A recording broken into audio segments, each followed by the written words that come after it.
जय हिंद। मेरा नाम है कृष्णन हुसैन और आज मैं आप सभी को एयरफोर्स फेज़ 2 के बारे में बताऊंगा। तो जैसे कि आप सब जानते ही हैं कि आप लोग का जो एयरफोर्स का एग्ज़ाम था 02/2023 वो 20 मई को ख़त्म हो चुका है और अब शायद 5 जून के अंदर ही आपको रिज़ल्ट भी मिल जाएगी और उसके 10 दिन बाद यानी 15 जून से लगभग 15 या 18 जून से आपका जो फेज़ 2 है एयरफोर्स का वो शुरू हो जाएगी।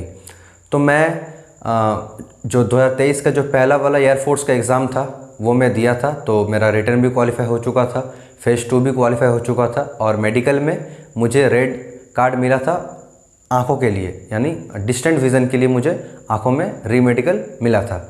तो इसलिए मैं आज मैं आप सभी को फेज़ 2 का जो सारी प्रक्रिया होती है, कंप्लीट प्रोसेस और आपको क्या क्या ध्यान देना चाहिए फेज़ 2 के अंदर या फिर क्या करना चाहिए, इसके बारे में मैं आप सभी को बताऊँगा। तो चलिए शुरू करते हैं।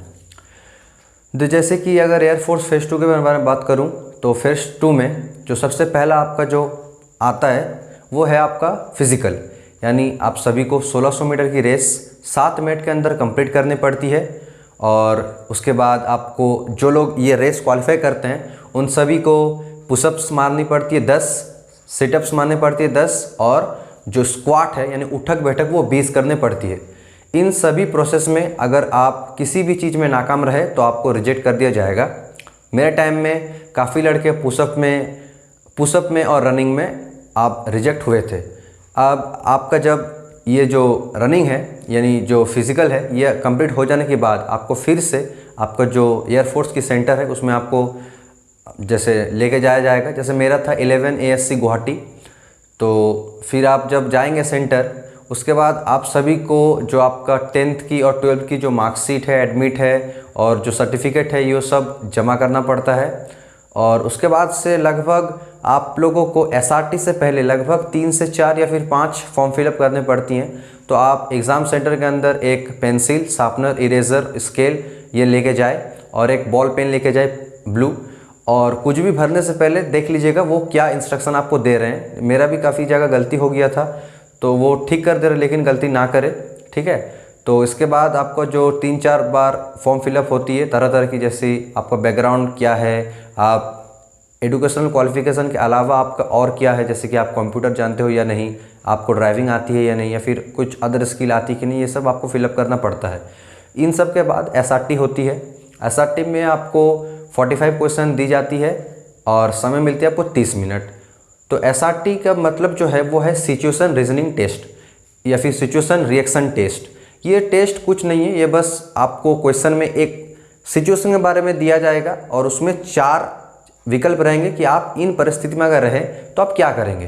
तो यही आपको चूज़ करना पड़ता है। तो इसमें कोई सही नहीं होता, कोई गलत नहीं होता, आप अपने हिसाब से चूज़ कर सकते हैं।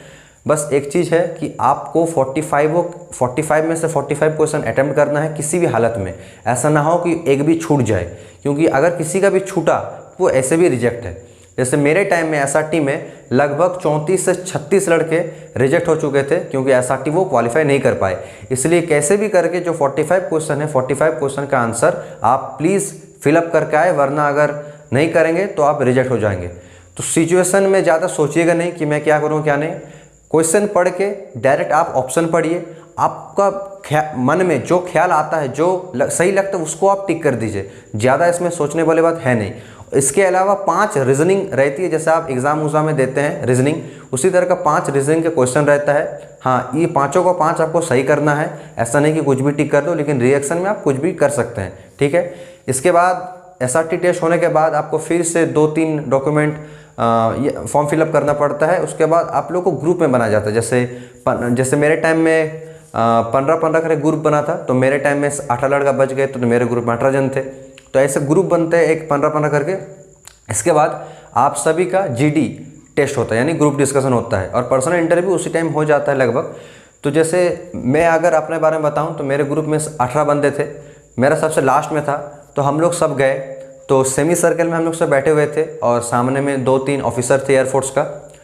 तो सबसे पहले उन्होंने एक चीज़, जैसे मेरे टाइम में थी डिजिटल इकोनॉमी, मेरे पहले वाले बैच के थी कोरोना वायरस। ऐसा सोचिए आप गए, आपको कुछ भी एक टॉपिक दे दिया, वो जैसे बेटी बचाओ बेटी पढ़ाओ अभियान के बारे में, या फिर कुछ भी दे सकता है आपको कि वार सही है या गलत, कुछ भी आपको टॉपिक दे देगी वो। तो सबसे पहले वो आपको पढ़ के सुनाएगी, या वहाँ अगर मैडम रहे या सर रहे तो वो आपको वो जो टॉपिक है वो सबसे पहले आपको वो पढ़ के सुनाएंगे। फिर उसके बाद आप सभी को 10 मिनट मिलेगा उसको लिखने में। आपको जैसे वो पढ़ दिए कि हाँ ये फलाना टॉपिक है, अब आपको 10 मिनट दिया जाएगा उसको लिखने में। आप सुन के आपका माइंड में जो भी याद है या फिर जो भी वर्ड आप स्टॉक किए हैं वो आप 10 मिनट के अंदर कुछ भी हो लिखिए।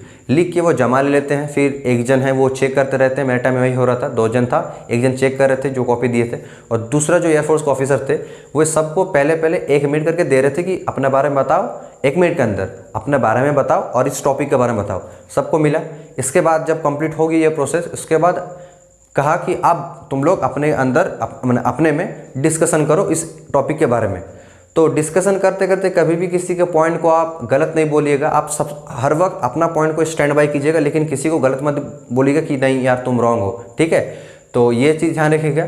तो इसमें मेरा काफ़ी अच्छा खासा तो हुआ नहीं था, मैं बोल नहीं पाया था क्योंकि जो टॉपिक है वो भी मेरे लिए अननोन था डिजिटल इकोनॉमी के बारे में। फिर भी मैं लिख दिया था उसको कैसे भी करके सुन के।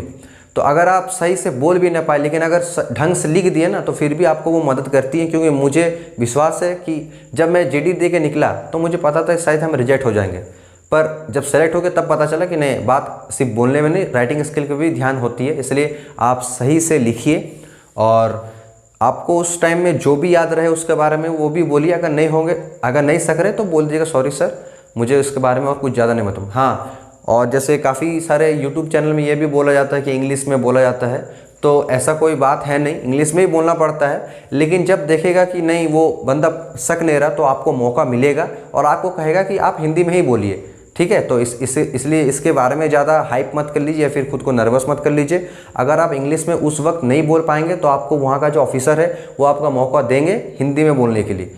तो ये पूरा प्रोसेस है, पहले फिजिकल, फिर एसआरटी, फिर आपका जीडी होती है। इसमें आपको कहीं भी पैनिक करना नहीं है, अपना फिजिकल अच्छा से दीजिए। फिजिकल देने के बाद जो एसआरटी उसमें सारा क्वेश्चन अटेम्प्ट कीजिए और जीडी में आप अच्छा से लिखिए। और जब आपसे कुछ पूछेगा तो आपका जो मन है वही बोलिए। और हाँ, जब आपको पर्सनल कुछ बताने बोलेगा ना तो आप दादा का नाम, दादी का नाम ये मत बोलने शुरू कर दीजिए। जैसे मेरे बैच में एक जन अपना दादा का नाम, दादी का नाम, मोहल्ला का नाम, गली का नाम, गांव का नाम, हर कुछ समझा रहा। उतना कुछ बोलने का है नहीं, सीधा सीधा अपना नाम बोलिए, कहाँ से आए हैं ये बोलिए, क्या कर रहे हैं ये बोलिए, बस इसके बारे में ख़त्म कर दीजिए। क्योंकि आपको 1 मिनट मिलता है, उसके अंदर आपको अपने बारे में भी और वो जो टॉपिक मिला है उसके बारे में बताना पड़ता है। अगर आप 1 मिनट में अपना दादा का नाम, दादी का नाम बोलने में ही पार कर दो तो वो फिर आपका बैड इंप्रेशन होता है। इसलिए ध्यान दीजिए कि शॉर्ट में बोली और आराम से बोली, कोई बात नहीं है, वहाँ सब कोऑपरेट करता है आपका साथ। तो यही है एयरफोर्स फेज़ 2 के बारे में। अगर आप सभी को कुछ भी डाउट हो फेज़ 2 के लिए तो आप कमेंट कीजिए, और मेडिकल के बारे में भी अगर जानना हो तो आप कमेंट कीजिए। धन्यवाद।